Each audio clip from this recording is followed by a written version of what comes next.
Hey guys, welcome back to the Touchline Podcast, football edition. First of all, today we're going to be reviewing the Euros 2024, talk about how it went this year, and then also we've got an award ceremony, just player of the year, worst team of the year, etc., etc. So Samuel, first of all, how did you think this Euro went in 2024? The Euros this year, I'd say it was good. I feel the 2016 one I found was a bit better, but still there was some fantastic.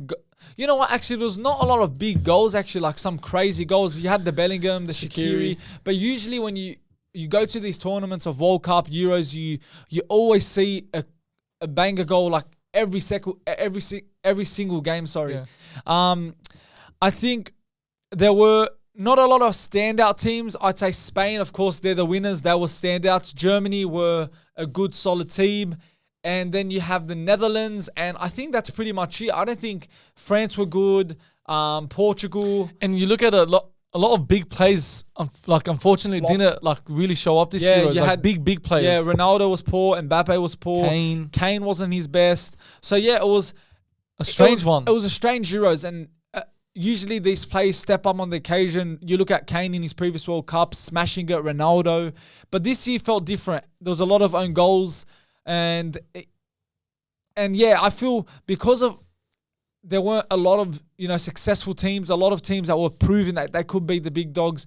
I feel that's why it maybe dropped this Euro down to where it should be from expectations wise.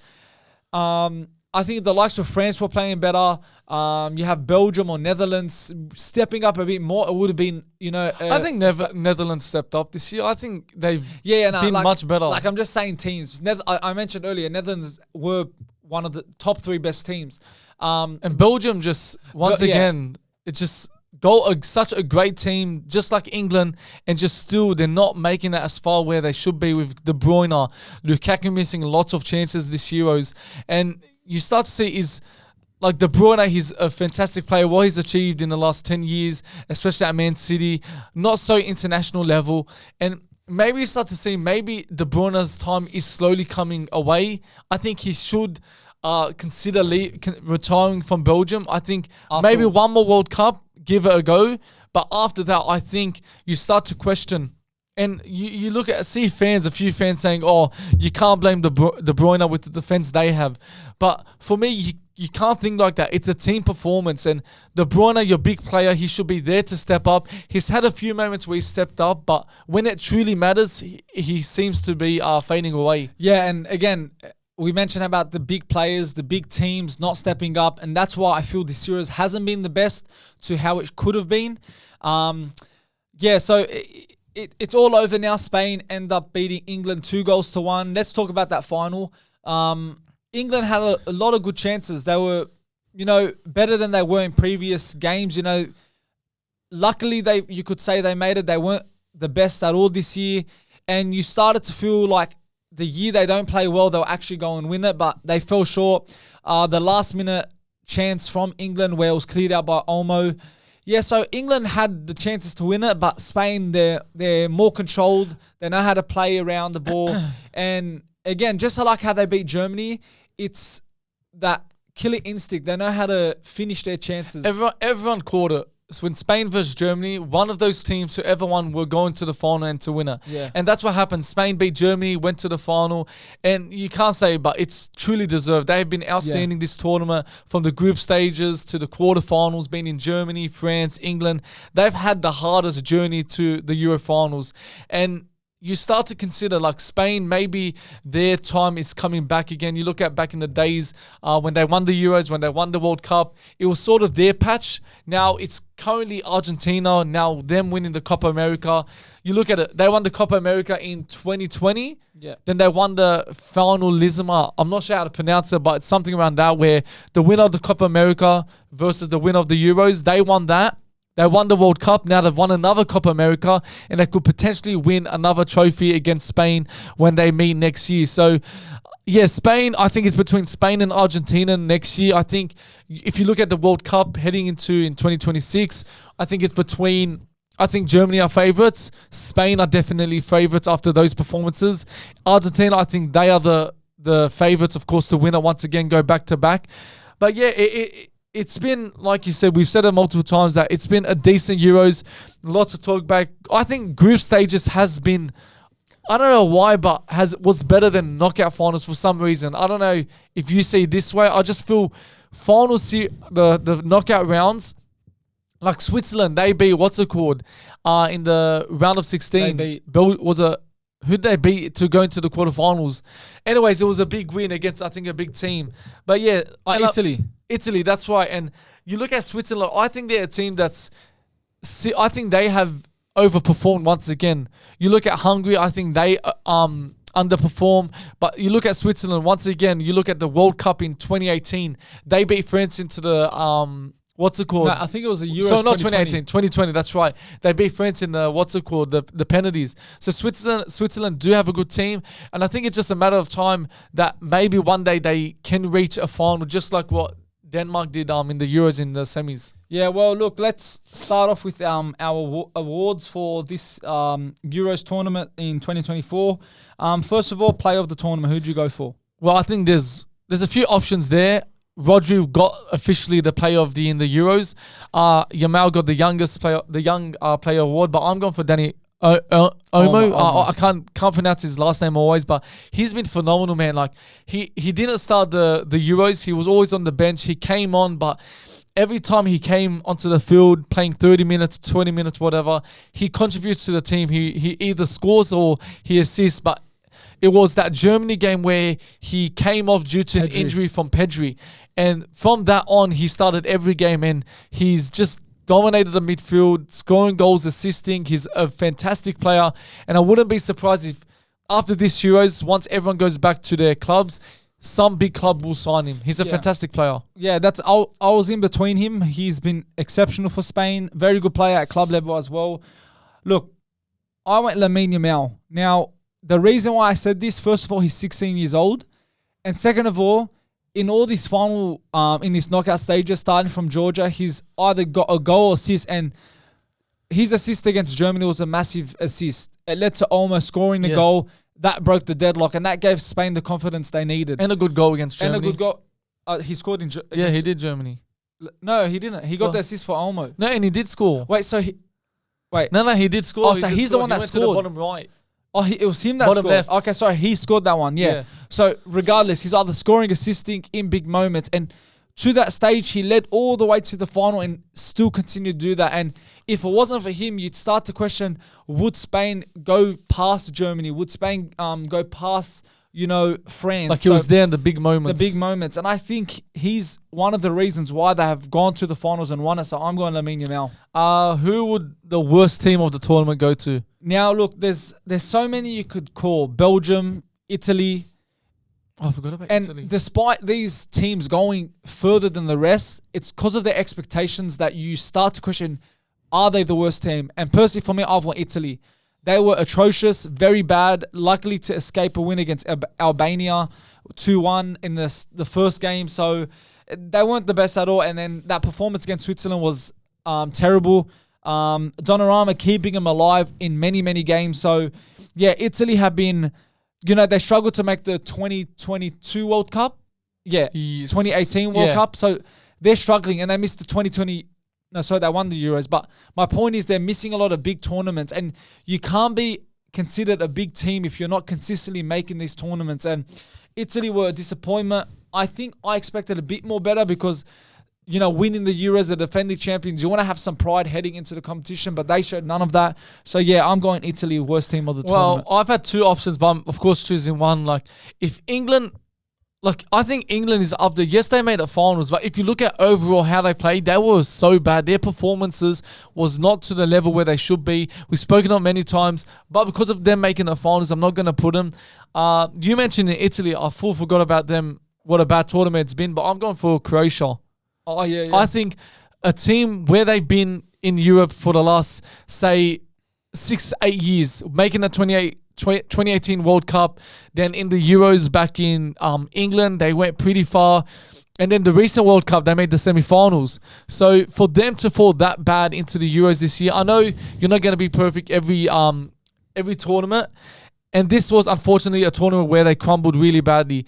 They were losing, I think, to Albania 1-0, and then they caught up 2-1, and then they scored a last-minute goal. And I just feel the Croatia back in the days, not back in the days, but from previous tournaments, they would have known how to win those games. Now, Modric, I think that was his last Euro games or Croatia game. I'm not sure if I think it was confirmed. Yeah. But yeah, I think they haven't been the best this Euros. Even Italy is a fair call. So yeah, I'm going for them. Okay, goalkeeper of the year, tournament. Look, of course, I've watched plenty of games and what I've seen, and I'm going to go for Simon from Spain just because of them making it finals. He's kept a number of clean sheets. He's made decent saves, but I'm going to change it actually. I'm going for Neuer.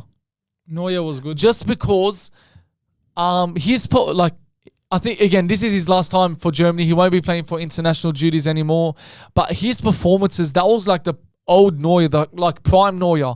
The amount of saves he was making, like big saves, it was outstanding. Like, I never thought like Neuer would have this in him again. Because of his injuries, the mistakes he had at Bayern, you start to question maybe Neuer's time is done. Like De Gea, for example, those couple seasons where he was making mistake after mistake. And fans start to question if De Gea is really the keeper, that United needed. And similar with Neuer, I just feel he's been outstanding this year. And it's either Neuer for me or Simon. There's probably a number of other keepers I could have mentioned, but really none of them came to mind besides them two. Yeah, Unai Simon and Neuer, I think, were up there. Now, of course, Unai Simon is the most obvious answer. He's made some good saves that, have contributed to Spain's, ability to make the final. But for me, I'm going Donnarumma. When you watch the saves he made during Italy, they should have not gone past the group stage.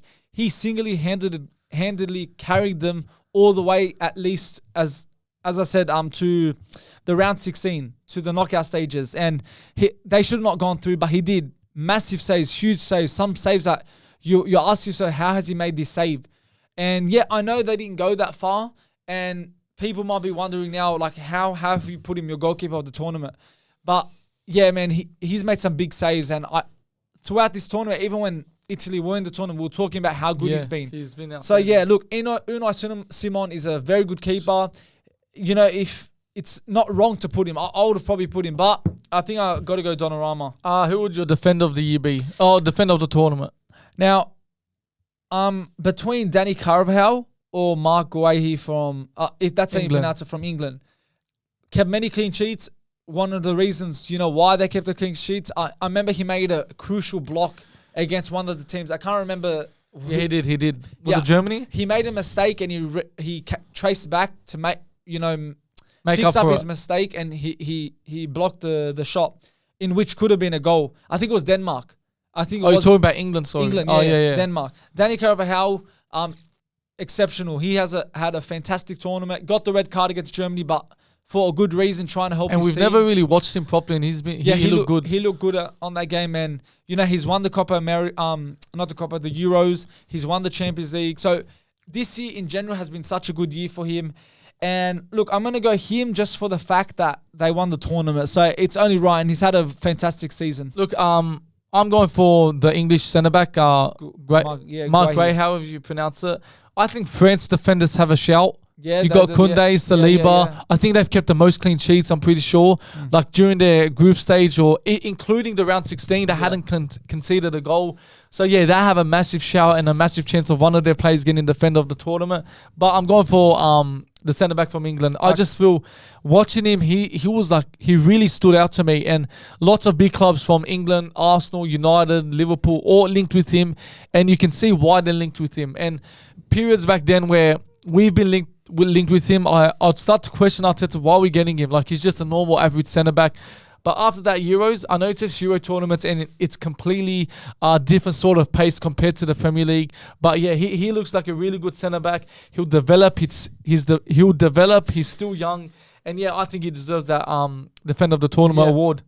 Next one is midfielder. I think it's Musiala. Yeah, Musiala. Man. 3 goals or 4 goals when he was, before they got knocked out. Exceptional, running around players, making things happen, creativity, making runs down the the wing. You know, even when he's asked to play in centre attacking mid, he's smashing it out. There's so many players you can pick out that said they got them that far. And Musiala is one of the reasons why Germany got that far. His big moments play, you know, the goal against Denmark that put us 1-0 in front, 2-0. And yeah, there's just, he's so special. And again, we had that debate if he's better than Saka and Foden. What I've seen, I think he is, because he's younger, of course, and just doesn't stop. He gets around players. He's just a freak to watch, and he's been exceptional this year. So Musiala. Yeah, you said that well. Yeah, winger of the year. Well, again, I have another two options. It's either Nico Williams or Cody Gakpo. Look, I could have went for the whole Spain team into this team of the year or team of the tournament because they've all been outstanding. But for this one, as much as Nico Williams has been outstanding, I think Cody Gakpo has really stepped up this year. You look at during his time at Liverpool, it hasn't really worked out for him. But when it comes to playing for Netherlands, he really steps up.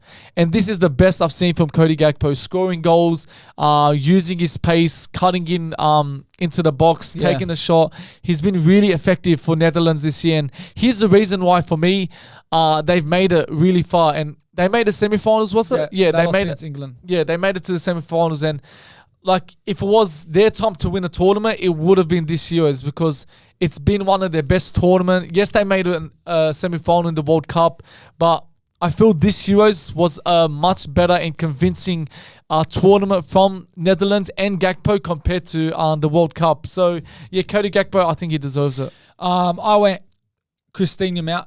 Yamal, yeah, sorry. Lamine Yamal, sorry. I said why I made him player of the tournament, and again, he's been exceptional this year. And that's why I didn't put Gakpo, because I'm putting him my striker of the year. I can't find a striker that's been good this year. I know he plays striker at times.